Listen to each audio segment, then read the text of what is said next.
Pardon me. I feel like I'm a little asymmetrical tonight. I got to move back in the middle here. There we go. Feel better. Well, good evening. I don't know about you guys, but my body feels like it's 2 in the morning. So we just got in a few hours ago, and so I am a little. Caleb is like wiped out. He's like jet-lagged city, so we couldn't even get him here tonight. So, but I am here. I am ready to talk about complaining and murmuring, and I'm not even going to complain about that. That's how on top I am about this. Really wanted to thank Brother Hester for teaching last week. Very much appreciate that. I haven't had a chance to listen to that, but I'm going to listen to that, and hopefully there'll be no more railing and clamoring that we'll have to talk about. So thank you for that. One other announcement before I've asked Ben to lead us in a word of prayer. Ben wanted me to announce and comment that tomorrow night, Thursday night, 6:30 p.m. here at the building, class on evangelism. All right, so for those who are interested, 6:30 tomorrow night. All right, Ben, would you please? Father in heaven, thank you for this time that we have together. We pray that you will help us to be quick to hear, slow to speak, slow to wrath and to anger. Help us to celebrate our salvation, to be careful with our speech, to have it seasoned with salt, and to avoid complaining. In Jesus' name, amen. Amen. Thank you, brother, for that. So last week, Chuck did do the class on railing and clamor, and when I was looking at the material, I thought it was interesting. It said on the second page of our workbook that while railing would refer to all kinds of insulting speech, clamor is connected with insulting speech that is particularly both loud and public. So I don't really see a lot of that, especially among the Lord's brethren. But I also do think, though, that we see more of this. And if I would have to just kind of go out on a limb here, more of it among families and I don't know if y'all mentioned that or talked about that, but it just seems like somehow we have filters in place when we're here, but when we go home we tend to lose those filters and tend to maybe say some things to our own family members that we wouldn't even say to people in public. And I find that somehow stunning but interesting as well.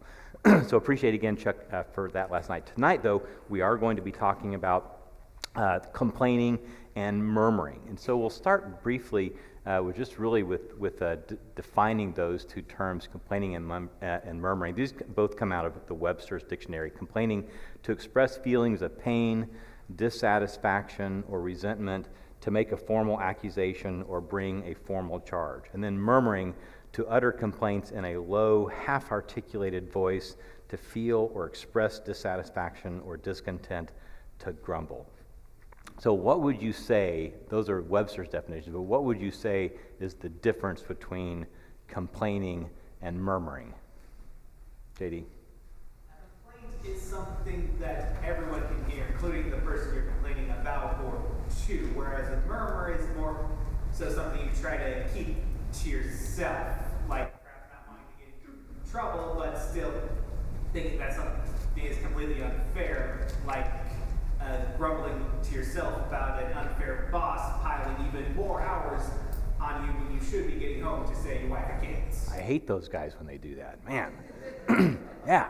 So I like that. Thank you for that, JD. So complaining, more of an outward type of deal, and murmuring.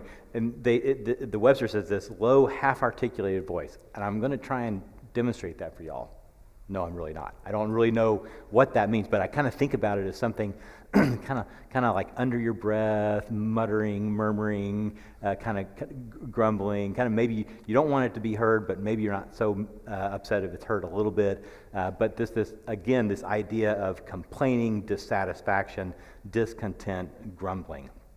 So what I want to start tonight's class with is some thought questions. So I want you to think about these questions, and this is for you individually, for me individually, as we go through this material. So let's start our thoughts tonight with this. So first one, this is you answer for yourself. Do I complain or murmur or grumble a lot? Frequently? At all? In certain situations, in certain settings, with certain people, or about certain things? Do I complain or grumble a lot? The second question for us to consider tonight, pardon me, do I look at my life and say, this is not enough? This is not enough. My life, as it is, it's not enough. Number 3, similar, am I living where I'm saying to myself, or I hear myself saying to myself, I want, I wish, I had before, I'm missing out on? Number 4, do I look and wish I had another's experience, another's possessions, their stuff, their house, their job, their family, their friends? Do I wish I had somebody else's life? And then finally, the 5th one for us to consider as we go through the material is, am I always looking to find fault in others? And is that something that I voice or keep to myself regardless? Do I constantly find myself looking for things to find fault with in other people? So these questions are really designed to bring to our attention just how grumbling and murmuring and complaining can sneak up on us without our recognizing it. Did any of those resonate with you at all? There are lots of studies out there, but numerous studies have shown that few things are more detrimental to our health than a bad attitude. Our attitudes, certainly they will begin with our mindset, but if our perspective is stuck kind of in this muck of negativity, that really bleeds through into our physical, our emotional, our physical health really can begin to take on that posture of negativity. And there's really no better place to examine this whole subject than turning to the Old Testament. So let's take a look, take your Bibles, and let's take a look at Exodus, the 16th chapter. I'm in Exodus 16, really looking at beginning in verse 1 there. But Exodus 16, we're catching up with in the Old Testament here as the Israelites have left Egypt, and we'll catch up with them about 45 days, a little over a month after they've left Egypt. And you think about the Israelites during this time, their existence is an upheaval. They've had a rough time in Egypt. They've had this whole series of events. Some of the plagues affected them, some of them did not. The exodus out of the land, the Egyptian army following right after them. And we learn from the text here in Exodus 16 that their resources, the things that they have to live off of, and you think, how many people were there? How many men were there? Hundreds of thousands, over 600,000 men, not including the women and children, but hundreds of thousands of people. And their resources were running low. Hunger and exhaustion are kicking in. They were probably pretty excited when they first left Egypt. And how long did that excitement and adrenaline get them? Not too long. And then they're starting to feel a little bit like maybe this isn't exactly what it was set out to be. So they're kind of learning how to be free, how to be a new nation. But that excitement is now being replaced really by their hunger. There was a statement I heard once that as their bellies began to rumble, their mouths began to grumble. And that's what we have here in Exodus 16. And I think we can all associate with that too. You've heard the term hangry, right? When you're hangry, so they're starting to rumble, they're starting to get discontent. And we see this in Exodus 16. The people of Israel came to the wilderness of Sin, which is between Elim and Sinai, on the 15th day of the 2nd month after they had departed from the land of Egypt. And the whole congregation of the people of Israel grumbled against Moses and Aaron in the wilderness, and the people of Israel said to them, "Would that we had died by the hand of the Lord in the land of Egypt, when we sat by the meat pots and ate bread to the full, for you have brought us out into this wilderness to kill this whole assembly with hunger." When they look back at their time in Egypt, what did they think about it there? How were they describing that? What picture were they painting? I think it was luxurious. Oh, we had lots to eat. It was great. Remember that? We're sitting having, chilling out with each pots. It was a great time. That was not what was happening, right? They were afflicted. They were in slavery. They were being punished. They were being beaten. They were being enslaved and pushed to do more and more. Their children had just terrible times. Their children had been murdered. This characterization that they give is not at all, but is how they were seeing themselves at this time because of their discontent. Look at as we go on there, just as we think about how they struggled and how they look back, and maybe things didn't sound as bad because of what they're going through, that can happen to us as well. They were overcome by their fear of hunger, and so Israel's focus really starts to shift from the Lord's provision to what they had in Egypt, what they could have had in Egypt. And so their grumbling caused them to believe that maybe Egypt could care better for them than God was caring for them. Read on in chapter 16. Let's look at verse 4. Then the Lord said to Moses, "Behold, I am about to rain bread from heaven for you, and the people shall go out and gather a day's portion every day, that I may test them whether they will walk in my law or not. On the sixth day, when they prepare what they bring in, it will be twice as much as they gather daily." So Moses and Aaron said to all the people of Israel, "At evening you shall know that it was the Lord who brought you out of the land of Egypt, and in the morning you shall see the glory of the Lord, because he has heard your grumbling against the Lord. For what are we that you grumble against us?" And Moses said, "When the Lord gives you in the evening meat to eat, and in the morning bread to the full, because the Lord has heard your grumbling, that you grumble against him, what are we? Your grumbling is not against us, but against the Lord." So what is Moses actually telling them that they're complaining to, or who are they complaining about, or who are they complaining to? What's his point there? They're complaining against the Lord.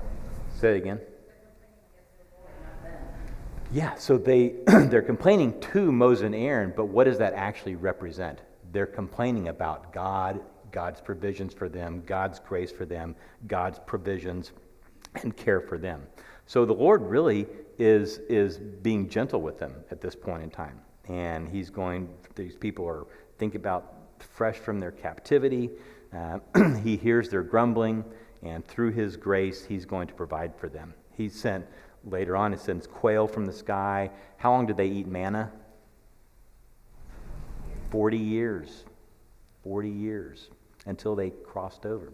40 years, and then it suddenly stopped. That's a lot of manna for a lot of people. And we read there that Moses really takes this moment to teach the people about their toxic attitude. Kind of to paraphrase what Moses has said is, hey, we are complaining. You're complaining amongst yourselves, this underlying murmuring. It's not against Aaron and me. What you're actually complaining against, and your words are actually against the Lord who brought you out of Egypt. Are we a people that are going to grumble against what the Lord has provided for us? And I would say we read this story, and it's pretty easy to be judgmental with the Jews. This attitude of grumbling and discontent, it wasn't and it isn't unique to those who fled from Egypt. And maybe we're not complaining out loud, and maybe we're not standing in the back of the building yelling and complaining about the things that we have from God, but God hears us. And I want to turn your attention to Deuteronomy, the first chapter, Deuteronomy 1.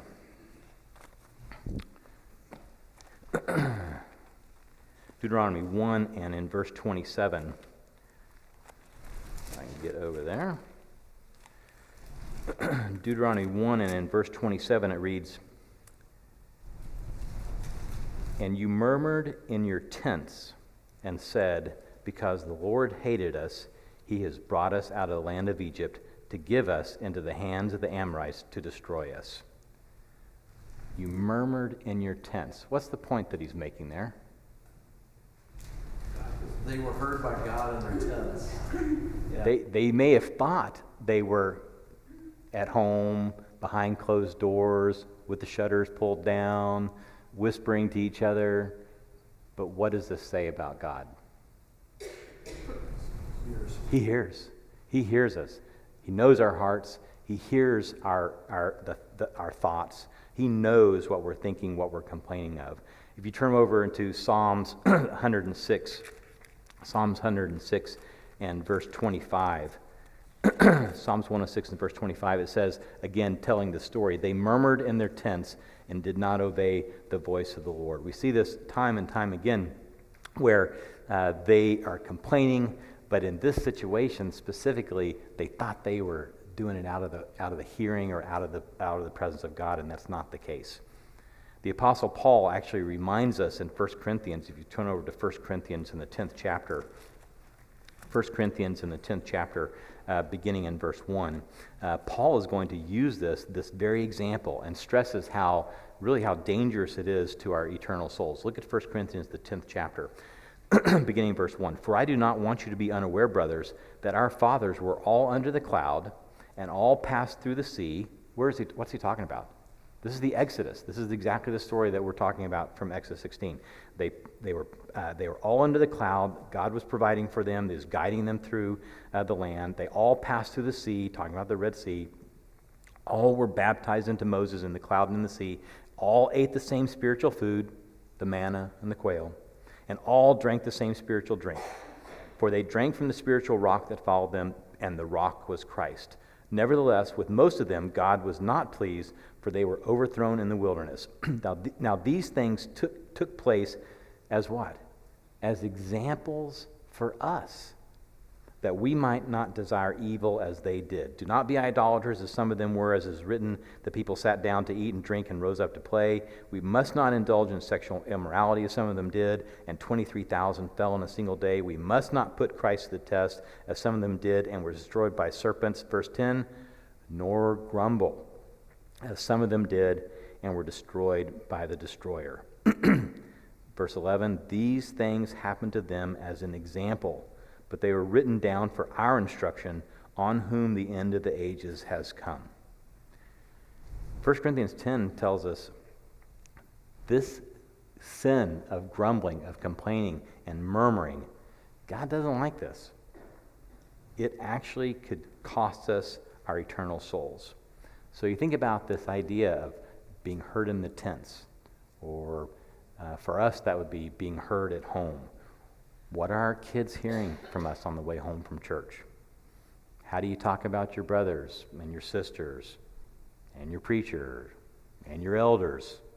How are you talking about them at your dinner table? What are they hearing from you? What's being modeled? What's your wife, what's your husband hearing? What are your kids hearing? What are you saying? Don't think that God doesn't hear you. James chapter 5. James, the writer, the author there, says something very similar in James chapter 5 and in verse 9.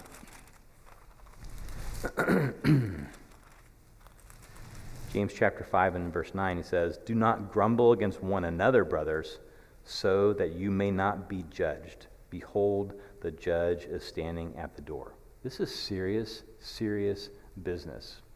I would say that what I've gained from this study so far, we're a little bit halfway through it, is just how careless I have been in the past. How careless and thoughtless at times my speech has been, my thoughts have been, and how much more careful I need to be with the things that I say about you, about God, about my wife, about my kids, about people at work, how I control my tongue. This is extremely, extremely serious. And our very souls actually rest on this. So why do we do it? Why do we grumble? We're going to talk about a few things here, and I would say we'll spend most of our time here on the number one, ingratitude. Why do we grumble? When we're not grateful. When we're not grateful. The opposite of gratitude is ingratitude. Webster defines ingratitude as the failure or refusal to acknowledge receipt of something good from another, the forgetfulness of, or poor return of kindness. Would that describe the Israelites' response to God? Absolutely. Does that define our response to what God has provided for us? spiritually or physically. Have you ever had someone that you helped out, that you did something for, you provided for, something you did a good turn for, and instead of them thanking you, they acted like you had to do it, or they deserved it, or it was your job to do it, so they didn't need to give you any thanks or appreciation for that? Ingratitude is a choice. It is a choice not to recognize good or kindness in our life or the life of others. It is a choice that is a mindset and is a spirit, the spirit of ingratitude. And the Bible is chock full of stories originating from this heart of ingratitude. David is a prime example. We won't go read about that story, but David, if you think about it, David lived a life that any of us would dream about, would love. He lived an incredibly blessed life. The Lord gave him a kingdom. He gave him a successful career as a king. He gave him a wife who loved him, all the provisions he would ever need, plus some. But what did David do? Where did his focus, where did his eyes wander to? Wandered to something that wasn't his, that didn't belong to him, that he wanted, that he coveted. And you think about his life and the change in really his reign in his personal life and in his relationship, how that sin with Bathsheba really turned everything in a downhill direction. In his heart, he was essentially being ungrateful, and that ungrateful heart led to sin, led to adultery, led to murder, and his life was literally scarred by that sin, all because his focus shifted from what God had provided for him in his life and forgetting the things for which he had to be grateful. Ingratitude will also cause us to slide down that slippery slope to a life of sin. There was an 18th century philosopher named David Hume. You may have heard us mention David Hume before because he's really recognized as being, if not an atheist, at least an agnostic. And he wrote this: "Of all the crimes that human creatures are capable of committing, the most horrid and unnatural is ingratitude." And that's coming from an agnostic. That's coming from somebody who probably didn't even really believe in God.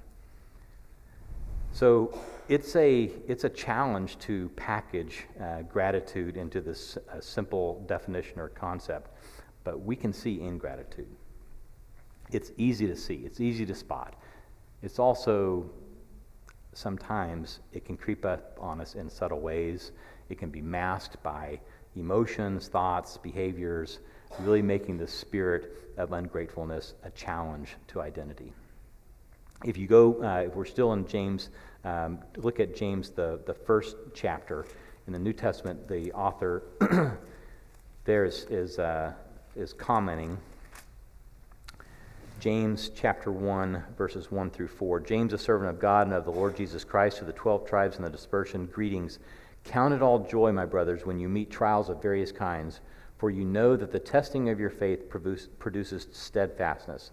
And let steadfastness have its full effect, that you may be perfect and complete, lacking in nothing." When James looked at the audience that he was writing to, the congregation, he found that his body of believers were adopting different postures that could lead them into sin. Moses had the same situation. James urged them, just as Moses did, to guard themselves for that. He tells his fellow Christians throughout the book, many of whom were apparently new to the faith, that even in the most significant of trials, to remain strong with an attitude focused on Christ. Otherwise, goes on to talk in James 1, 12 through 15, that they could very well be overtaken with sin. James says that desires that tempt us to place faith in anything other than the Lord, for Israel, that was for Egypt, as we read in Exodus 16, anything that we place our faith in other than the Lord has the potential to take us away, lead us away, divert us from the salvation of the Lord.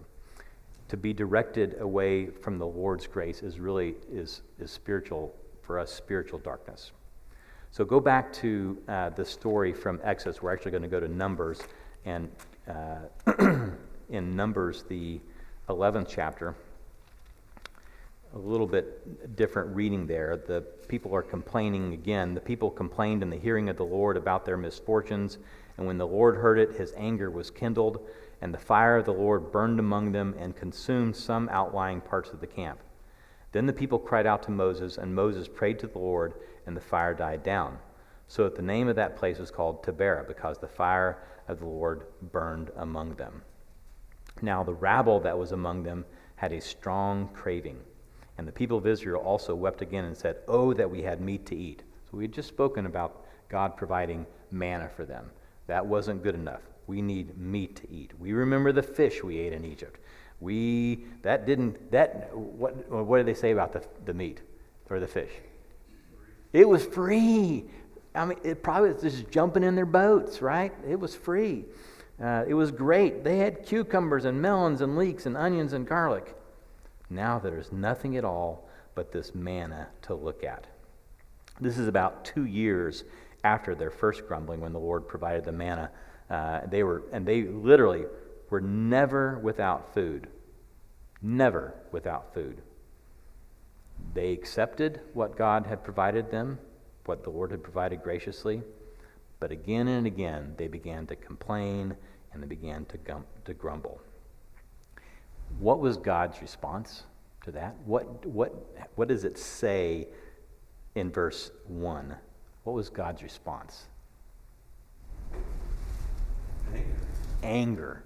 And it even talks about it. What are the words that it uses? Fire. What was that, Jimmy?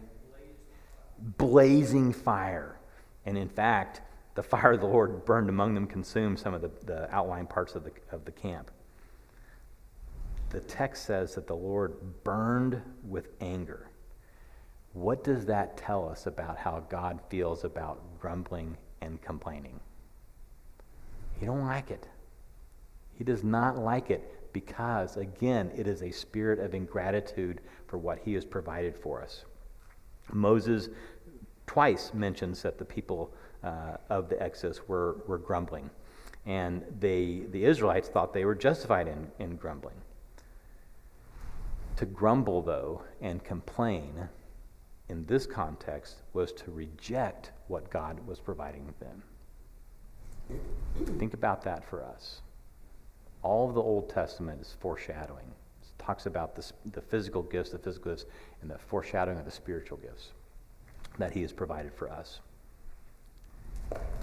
Israel's grumbling grew to be greater than what really their perceived needs.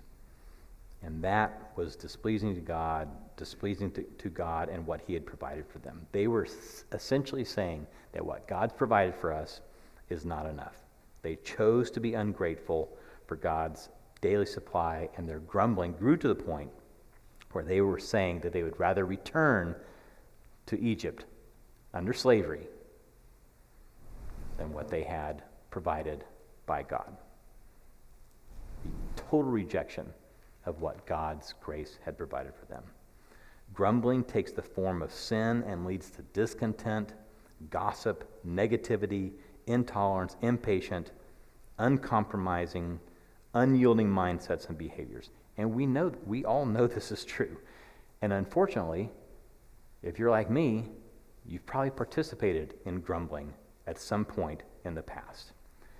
This is one of those sins that is so easy to sneak up and destroy us.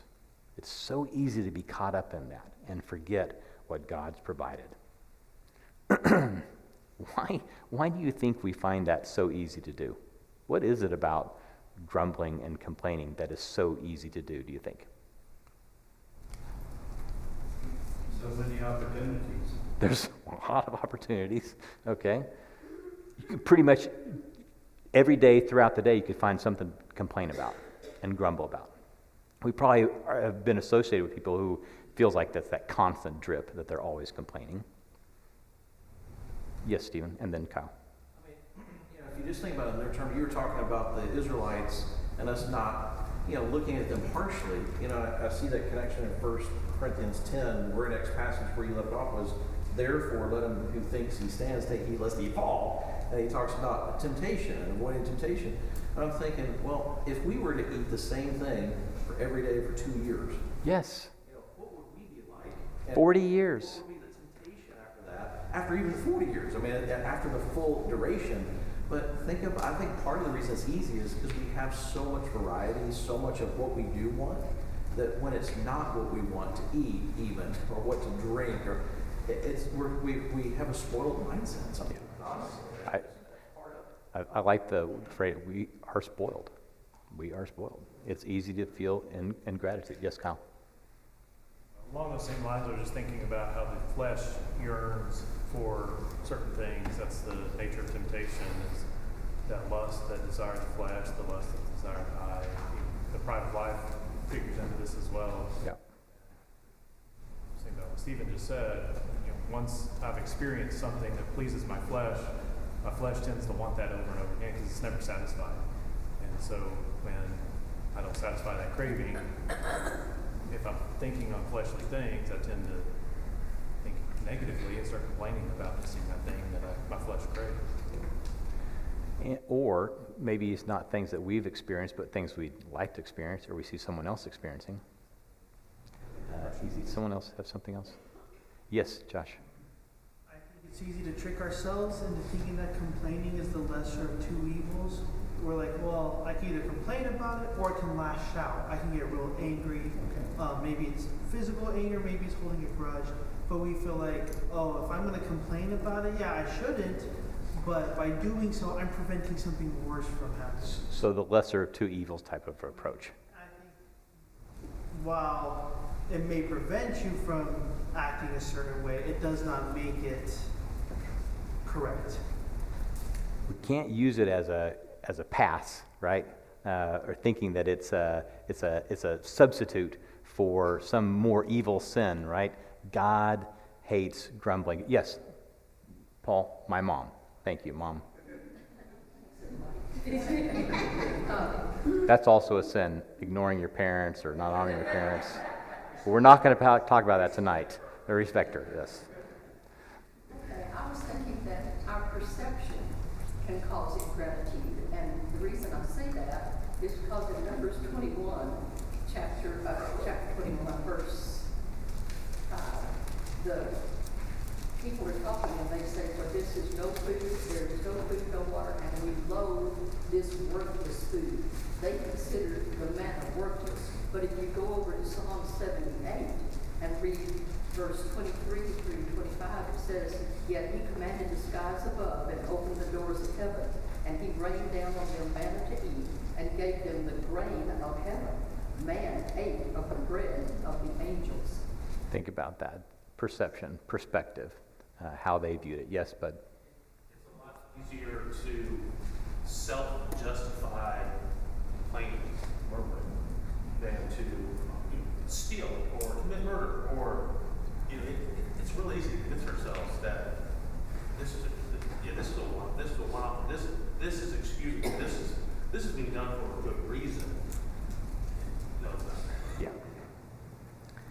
So really that whole sense of ingratitude eats away at our recognition of what God provided for us in our lives. And we are incredibly, incredibly blessed. It is difficult to even fathom. And some of those men who have gone on trips to India and South Africa and other places have seen to the extent to which we are truly, truly blessed. Let's move on. Yes, Dorothy. It's something that we need to teach our children from a young age to be grateful for what they have and train them not to complain. Yeah. No, ask my mom. No. Who is that? Yes, Ben. When you think about the brethren in Africa and India, the possessions that we have here are not necessarily a blessing. They don't have much. And the fact that they don't have much, I think makes it actually easier for them at times to be even more focused and grateful for what they do have, for what God has given them. So I think sometimes here for us, we have so much, but that's not necessarily a good thing. We can have things, So just over there, I mean, just the reports and things like that we hear, how can they do all these things? Well, they're not often burdened with the stuff, the possessions, the busyness. All of these things get in the way of actually having that time and opportunity to actually reflect and slow down and to really recognize what's most truly valuable. And that's actually in the Old Testament as well, is that when you saw those periods of prosperity, what happened to the people's faith? They fell away. Yes, Matthew? There's often also an element of failure to trust God in the complaining. So in the next chapter, Exodus 17, we see them complaining about not having water. Similarly in Numbers 20. And then God's solution in both of those cases is he allows them to be attacked and to recognize the dependence on him. In chapter 7, Exodus 17, an Amalekites attack, and what do they have to do? They have to raise up Moses' hands in supplication to God in order to defeat them. And then after Numbers 20 and Numbers 21, the Canaanites attack, take someone prisoner. They have to make this vow to God and recognize that ultimately they need him. So that is very well said. Appreciate that very much. This whole idea of forgetting what God has provided for us and losing sight of that. Let's move on. We have 9 minutes left to cover the class or a sermon, or we've got a different opinion about a decision that's been made. We're not describing a situation where a leader has made some doctrinal error or is in sin, is not following the Bible's teachings. Obviously, you're obligated to contend for the faith, and you would know that as the elders of the church, we want you, and new members come and we say, we want you. If you think we're heading in the wrong direction, we want you. You will be our friend, our brother, our sister. We want you to help us steer us in the right direction if you think, according to the scriptures, we're heading in the wrong direction or made a bad decision. That's not what's happening, though, in this situation. Remember that Moses tells us in Exodus 16, verses 2 and 8, they complained and grumbled about their leaders, but what they were actually doing was complaining against God. We're men. We're going to make mistakes. Was Moses a man? Did he make mistakes? He did. But complaining and murmuring and grumbling about one of God's leaders is in reality complaining and murmuring and grumbling about God and God.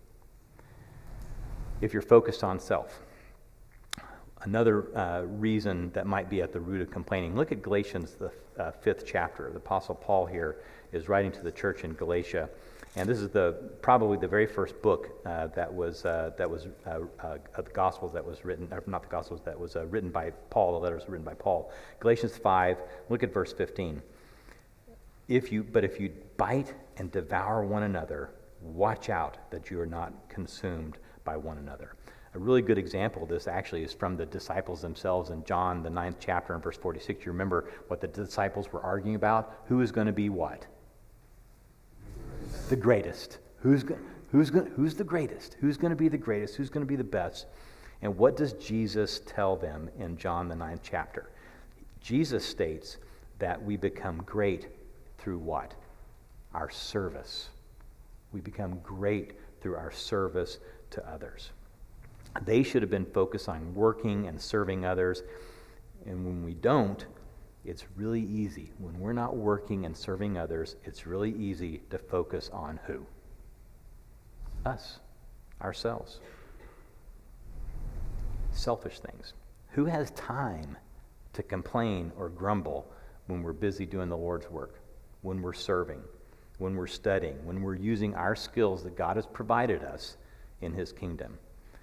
Perhaps, if we find ourselves complaining about others, we really should take a moment and reflect on what we're doing for others, ourselves. Number 4, discontent with worship. We need to pay close attention to how we worship and whether it's according to the pattern prescribed in the New Testament. That's made very clear in the Old Testament. God cares deeply about how He's worshipped. But there are times when we may let our opinions take precedence, our think-sos, that we may wind up graining. In Malachi, the 1st chapter, there's an interesting discussion about how the people had actually become discontented with the worship that God required. In Malachi 1 verse 13, the people said, "Oh, what weariness. Oh, this is no good. Man, this is boring. I'm tired of worshiping this way." If we find ourselves complaining about certain aspects of worship, perhaps it's time again for some self-reflection. Who am I worshiping for? What is my objective in this worship? Do you remember the thought questions that we started off with in class? Am I complaining a lot about a brother, about a sister, about an elder, the preacher, our worship? Do I look at my life and say, this is not enough? Am I living in a state where I'm saying, I wish I had this before. I miss what I had before. Do I look at others' lives really longingly and wish I had their experiences or possessions or stuff? And number 5, am I always looking to find a fault in others? The devil looks for ways to sneak up on us without our recognizing it. And he uses our lapses, our pride, our ungratefulness to find ways to divide us, to injure each other. But grumbling doesn't have to define us.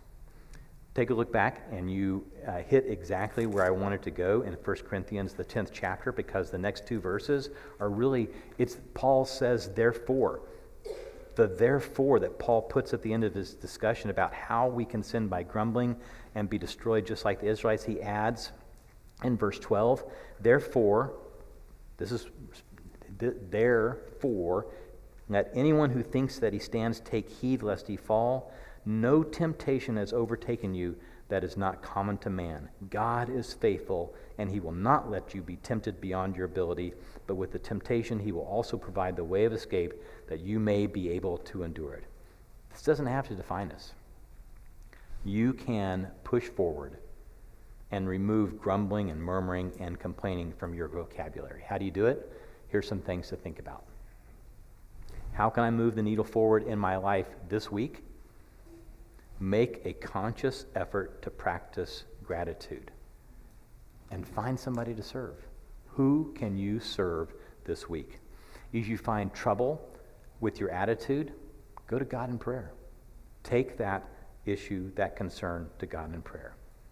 If you feel or you find yourself leaning more towards ingratitude, look to the gospel. Look to the beauty that the gospel provides to us. The gospel is a proclamation of God's grace. The other book to read that I would suggest if you're having problems with this is the book of Titus. God's grace has been poured out upon us in an overwhelming manner. And then help each other. If one of your brothers or sisters, if you notice that they're stuck in a rut of complaining or grumbling, Galatians 6 says, help them out in a spirit of gentleness and humility. Why? Why do you do that? Just in case what happens? You're overcome by that as well. Go to them and let them know your concern for their soul. Those are things that you can do this week. Think about these things. This is our prayer prompt for the week. Philippians 2, verses 14 through 15. Do all things without murmuring and disputing, that you may be blameless and innocent, children of God without rebuke, in the midst of a crooked and perverse generation, among whom you shine as lights in the world. Don't grumble, don't complain, don't murmur. Shine. Display the grace that God has blessed us all with. Thank you for your attention tonight.